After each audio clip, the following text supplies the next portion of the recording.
Hello everybody, it's me again to read you another instalment of Michael Morpurgo's Beowulf. At the moment, Grendel has come to the mead hall at night time, Heorot, and he has the intention of killing everybody there, but Beowulf currently has him in an iron grip and he is very afraid, but has vowed that he won't go down without a fight, and that's where we're going to pick off. It was amazing that the great hall of Heorot was not split asunder that night. So ferocious was the wrestling between these two giants. Locked together in this deadly embrace, they reeled and writhed about the mead hall, so that all the Danes outside could hear a dreadful cacophony of crashing and crying resounding through Heorot. Gold-worked tappings and iron braces, all well made and sturdy, simply snapped and buckled as the two of them in deadly earnest wrestled and grappled and struggled with one another. There was no ground given in this terrible fight, nor mercy either. So they fought on, this Grendel now fear-soaked, his strength failing him, and brave Beowulf, fist clenched around the monster's arm, and knowing he had only to cling on and to not let go, to banish the hell forever, the damned one, God's and his own worst enemy. And there's a picture of them here.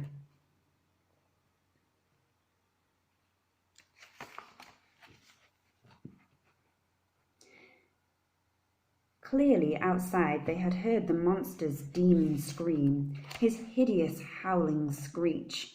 The sound of it chilled every listener to the bone, yet hope gladdened them too.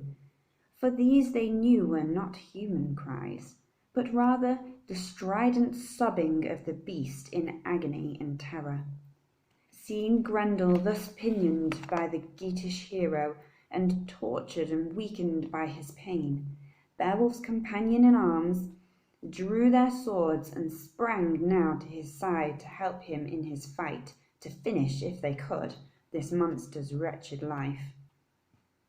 They were not to know, Beowulf's battle friends, that no man-made sword or no steel could pierce this cruel creature's enchanted hide.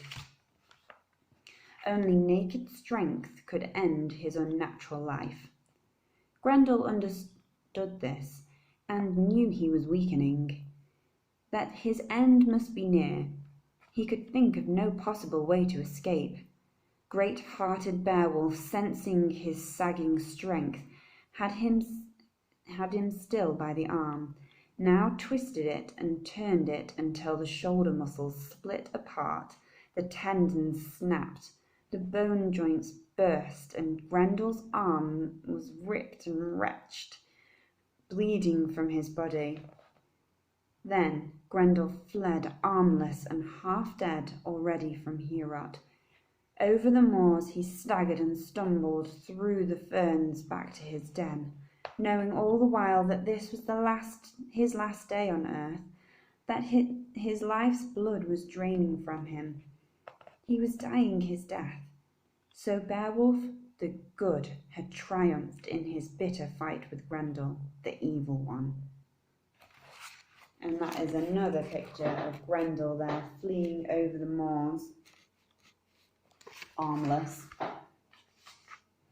Thus were all the Danish hopes fulfilled, and Beowulf's promise to them too.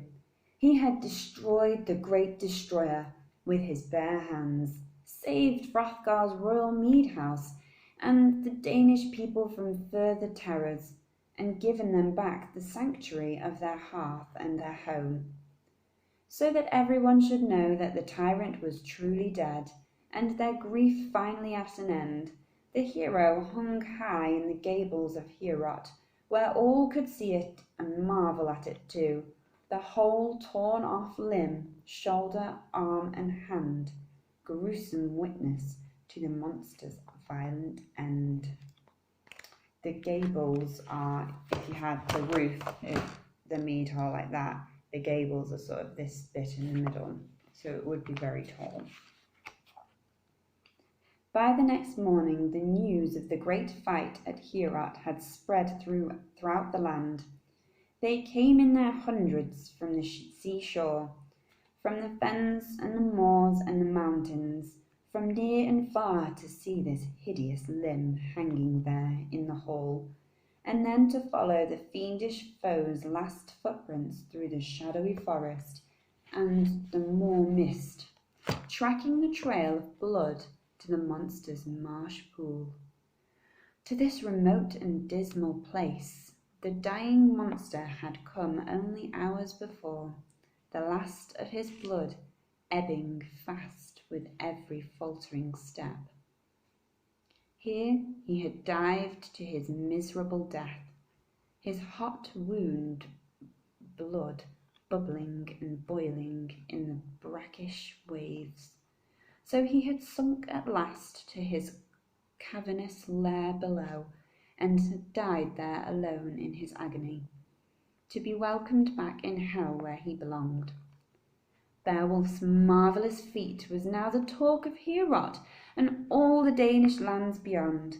None was his equal, they said, none braver nor more worthy, even to be king here in Denmark in his own right. And this was not said to slight the great Hrothgar, for he was a good and much loved king of his people, but only in praise of Beowulf and his great courage and strength. That day the poet wove his word song, told the story of the hero in glowing, golden language, rang the word changes, and all who were there remembered and told it again and again, so that their children and their children's children should never forget his daring deeds, nor the noble name of Beowulf either. If you remember at the beginning, I said that this story was based off a poem. That's why it's a myth and legend. So that's a nice little nod there from Michael Morpurgo to the original poem that he's based the story off. That evening all were summoned to Heorot, to that splendid mead hall, freed now for ever from Grendel's evil reign and cleansed of the night's horrors. Beowulf the Great, as guest of honour, came in with Hrothgar the king and his glorious queen, with all her maidens following, and gathering there now too, thronging Hrothgar's happy hall, were all the thanes and warriors, anyone who could find a place, each of them gazing in awe at the sight of Grendel's dreadful arm hanging there from the rafters. But it was not chiefly this grisly reminder they had come for, but to see Beowulf, their great champion, sitting beside good King Hrothgar, and to show their joyous triumph and their relief at this timely and blessed deliverance. Taking his stand on the steps, his queen and Beowulf on either side, Hrothgar began his speech of thanks, and all there listened to every gracious word. And there's a nice little picture of the king and Beowulf there in the mead hall. We are obviously quite near the end of this little chapter of the book, so tune in next time.